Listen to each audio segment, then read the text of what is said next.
Donc là aujourd'hui, eh bien écoutez, tracé donc d'une piscine de 13 mètres de long par 4 à débordement.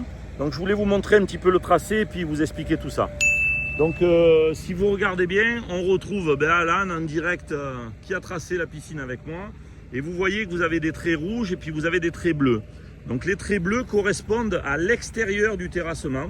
Voilà, on va avancer un petit peu. Donc les traits bleus correspondent à l'extérieur du terrassement et les traits rouges correspondent à l'intérieur de l'eau de la piscine.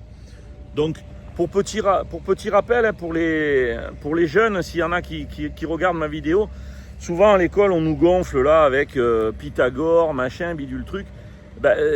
C'est pour eux que je fais cette petite vidéo en leur disant, vous savez, il y a plein de choses intéressantes à l'école, sauf qu'on ne s'en aperçoit pas tout de suite.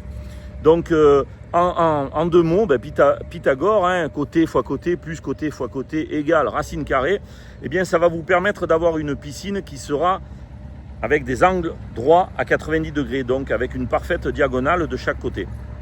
Donc ça c'était pour les jeunes, si des fois ils se posent des questions de savoir à quoi ça sert. Ça sert vraiment à ça et c'est très important. Donc là, on retrouve un petit peu le chantier, on revient à nos amours du terrassement. Voilà, on revient là-dessus, on voit un petit peu le chantier. Ici, ce qu'on va retrouver, donc, c'est le mur de soutènement, voilà, qui va y avoir là tout le long.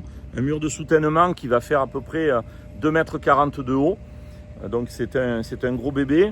Là où on voit les chevêtres métalliques qui sont posés, en fait, on va fermer, on va faire des murs en périphérie.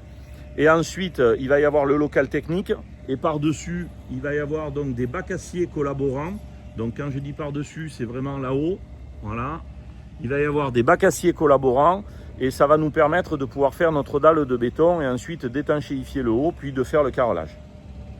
Donc vous voyez que là, on est sur un phénomène un peu particulier. On a les fondations du voisin donc, qui ressortent. Voilà, comme ça.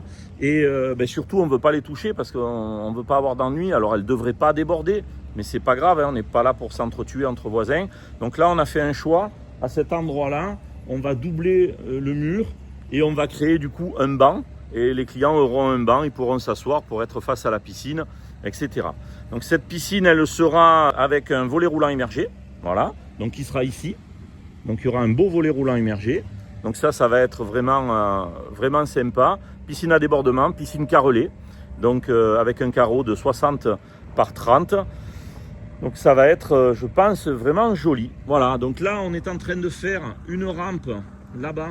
Donc pour pouvoir monter la terre. Donc vous voyez la pelle qui est en train de descendre. Une rampe pour pouvoir monter la terre. Et puis la stocker. Allez, je vous dis à bientôt. Ciao, ciao.